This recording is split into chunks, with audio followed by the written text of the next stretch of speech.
तो hello friends, welcome to my YouTube channel. Friends, आज के इस वीडियो में 11 क्वेश्चन से लेकर के 20 क्वेश्चन तक CTET paper 2 SST social science के लिए कराया जाएगा।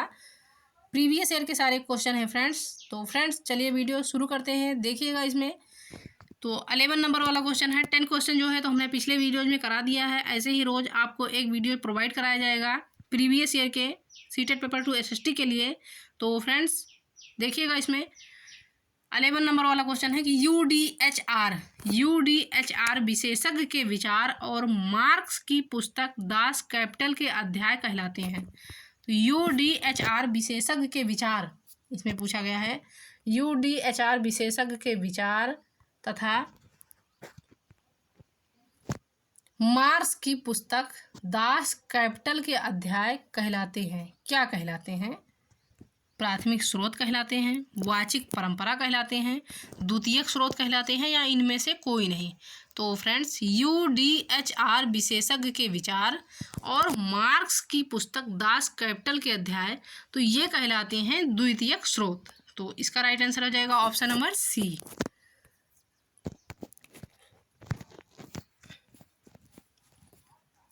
अब नेक्स्ट क्वेश्चन देखिएगा कि माध्यमिक स्रोत प्रदान करते हैं। माध्यमिक स्रोत जो है तो हमें क्या प्रदान करते हैं? किसी भी घटना के मूल्यांकन के लिए विशेषज्ञ की राय। बी है कि किसी भी घटना का मूल्यांकन करने के लिए विशेषज्ञ की व्यक्तिगत राय। माध्यमिक स्रोत इसमें पूछा गया है कि क्या प्रदान करते हैं। तथा सी है कि किसी भी घटना के बारे में मूल्यांकन करने के लिए सामान्य राय। और डी है कि किसी भी घटना का मूल्यांकन करने के लिए व्यक्तिपरक राय। तो फ्रेंड्स माध्यमिक स्रोत इसमें पूछा गया है कि हमें प्रदान करते हैं। तो माध्यमिक स्रोत जो है तो ये हमें क्या प्रदान करते हैं कि किसी भी घटना के मूल्यांकन के लिए विशेषज्ञ की राय। किसी भी घटना के मूल्यांकन यानी गणना के लिए तो विशेषज्ञ की राय लेना अति आवश्यक है। यानी माध्यमिक स्रोत जो हमें प्रदान करते हैं तो वो प्रदान करते हैं कि किसी भी घटना के लिए मूल्यांकन के लिए विशेषज्ञ की राय। तो राइट आंसर इसका हो जाएगा ऑप्शन नंबर ए।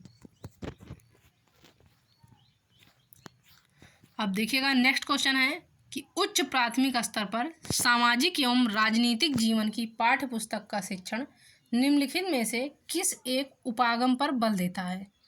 कौन सा उपागम? देखिएगा कि उच्च प्राथमिक स्तर पर सामाजिक एवं राजनीतिक जीवन की पाठ्य पुस्तक का शिक्षण जो है तो हमें निम्नलिखित में से किस एक उपागम पर बल देता है?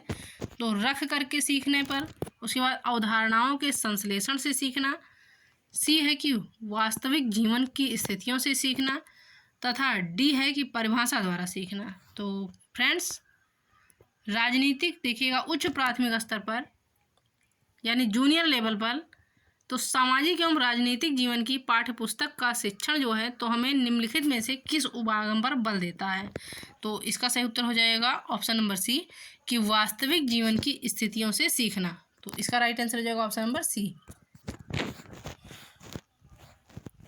अब नेक्स्ट क्वेश्चन देखिएगा कि सामाजिक विज्ञान के विषयों के अध्ययन का महत्व इसलिए है क्योंकि बच्चे इससे, तो सामाजिक विज्ञान के विषयों का अध्ययन का महत्व इसलिए है क्योंकि बच्चे इससे क्या कर सकते हैं या फ्यूचर में क्या कर सकते हैं? तो फ्रेंड्स देखिएगा ए है कि लोकतंत्र के बारे में विस्तार से सीख सकते हैं। उसके बाद बी है कि समाज और उसके पर्यावरण को समझ सकते हैं। सी है कि भूत की घटनाओं का मूल्यांकन कर सकते हैं। तथा डी है कि प्राकृतिक संसाधनों को सुरक्षित कर सकते हैं।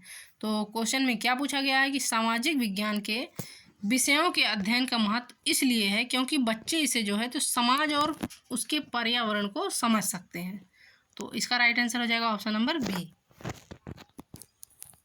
अब नेक्स्ट क्वेश्चन देखिएगा, क्वेश्चन नंबर 15 है कि सामाजिक अध्ययन शिक्षण का मुख्य उद्देश्य छात्रों में निम्नलिखित भावना का विकास करना है। सामाजिक अध्ययन शिक्षण का जो है तो मुख्य उद्देश्य छात्रों में निम्नलिखित भावना का विकास करना है। तो किस भावना का विकास करना है इसमें पूछा गया है कि सामाजिक अध्ययन के शिक्षण से तो छात्रों में निम्नलिखित भावना का विकास करना है। यानी किस भावना का विकास करना है सामाजिक अध्ययन के शिक्षण के द्वारा?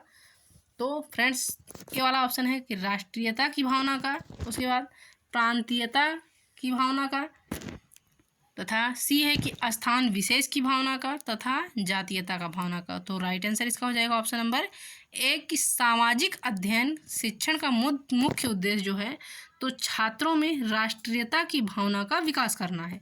तो इसका राइट आंसर हो जाएगा ऑप्शन नंबर ए। अब देखिएगा अगला क्वेश्चन है कि सामाजिक अध्ययन लोगों तथा सामाजिक एवं भौतिक वातावरण के प्रति उनकी पारस्परिक क्रिया से संबंधित है। यह परिभाषा है। सामाजिक अध्ययन लोगों तथा सामाजिक एवं भौतिक वातावरण के प्रति उनकी पारस्परिक क्रिया से संबंधित है। यह परिभाषा है। तो यह कैसी परिभाषा है? तो MP मफात परिभाषा है। उसके बाद बी है कि राष्ट्रीय शैक्षिक अनुसंधान एवं प्रशिक्षण परिषद, सी है कि माध्यमिक शिक्षा आयोग तथा डी है कि RC एडमिन। तो फ्रेंड्स राइट आंसर इसका हो जाएगा ऑप्शन नंबर बी कि सामाजिक अध्ययन लोगों तथा सामाजिक एवं भौतिक वातावरण के प्रति उनकी पारस्परिक क्रिया से संबंधित है। तो यह परिभाषा जो है राष्ट्रीय शैक्षिक अनुसंधान एवं प्रशिक्षण परिषद से है। तो सही उत्तर इसका हो जाएगा ऑप्शन नंबर बी। अब नेक्स्ट क्वेश्चन देखिएगा, क्वेश्चन नंबर 17 है कि सामाजिक विज्ञान के अध्यापक का उद्देश्य होना चाहिए। सामाजिक विज्ञान के अध्यापक का क्या उद्देश्य होना चाहिए? तो देखिएगा क्या उद्देश्य होना चाहिए सामाजिक विज्ञान के अध्यापक का कि सामाजिक समरसता का विकास करना, बी है कि सामाजिक विज्ञान का नवनिर्माण करना, सी है कि सामाजिक समस्याओं का समाधान ढूंढना तथा डी है कि उपरोक्त सभी। तो क्वेश्चन में क्या पूछा गया है कि सामाजिक विज्ञान के अध्यापक का उद्देश्य होना चाहिए। तो सामाजिक विज्ञान के अध्यापक का उद्देश्य जो है तो इनमें से सब होना चाहिए, यानी सामाजिक समरसता का विकास करना भी होना चाहिए। उसके बाद सामाजिक विज्ञान का नवनिर्माण करना चाहिए। उसके बाद में है सामाजिक समस्याओं का समाधान ढूंढना चाहिए तथा डी है कि उपरोक्त सभी। तो ये सभी उद्देश्य होना चाहिए सामाजिक विज्ञान के अध्यापक का। तो इसका सही उत्तर हो जाएगा ऑप्शन नंबर डी। अब देखिएगा क्वेश्चन नंबर 18 है कि कक्षा में सामाजिक रूप से उपेक्षित बच्चों को प्रोत्साहन करने के लिए आप क्या करेंगे। कक्षा में जो है तो सामाजिक रूप से उपेक्षित बच्चों को, यानी जो बच्चे उपेक्षित हैं तो उन बच्चों के प्रोत्साहन के लिए आप क्या करेंगे। तो सामाजिक कुरीतियों पर कटाक्ष करेंगे। उसके बाद अंधविश्वासों की उपेक्षा करेंगे। सी है कि समाज की रीति रिवाजों का विश्लेषण करेंगे तथा डी वाला ऑप्शन है कि समाज की बुराइयों को कम करने एवं अच्छाइयों को प्रोत्साहित करने को कहेंगे।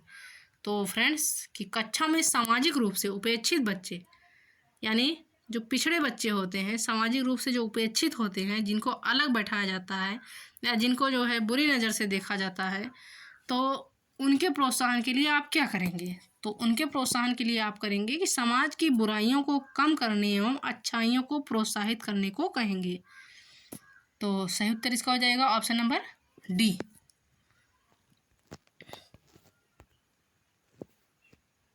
अब नेक्स्ट क्वेश्चन देखिएगा, 19 नंबर है कि सामाजिक विज्ञान को बच्चों को खाली स्थान के साथ लैस करना चाहिए। सामाजिक विज्ञान के बच्चों को जो है तो खाली स्थान के साथ लैस करना चाहिए। तो क्या लैस करना चाहिए कि स्वतंत्र रूप से चिंतन करने की योग्यता करनी चाहिए। बी है कि सामाजिक व्यवहारों का बचाव करने की योग्यता।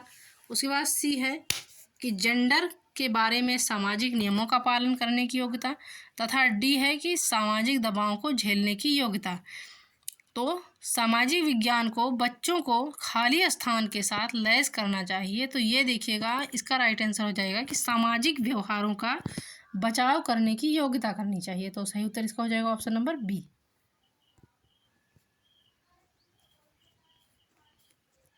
अब लास्ट क्वेश्चन देखिएगा फ्रेंड्स, क्वेश्चन नंबर 20 है कि खाली स्थान के अलावा निम्नलिखित कारक सामाजिक विज्ञान शिक्षण के आधार का निर्माण करते हैं।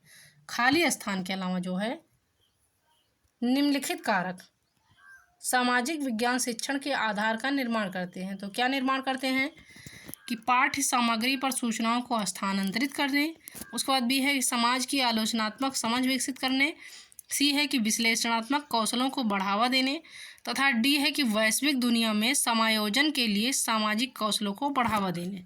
तो फ्रेंड्स देखिएगा इसका सही उत्तर हो जाएगा कि खाली स्थान के अलावा सामाजिक विज्ञान शिक्षण के आधार का निर्माण करते हैं। तो ये करते हैं पाठ्य सामग्री पर सूचनाओं को स्थानांतरित करने। तो राइट आंसर इसका हो जाएगा ऑप्शन नंबर ए।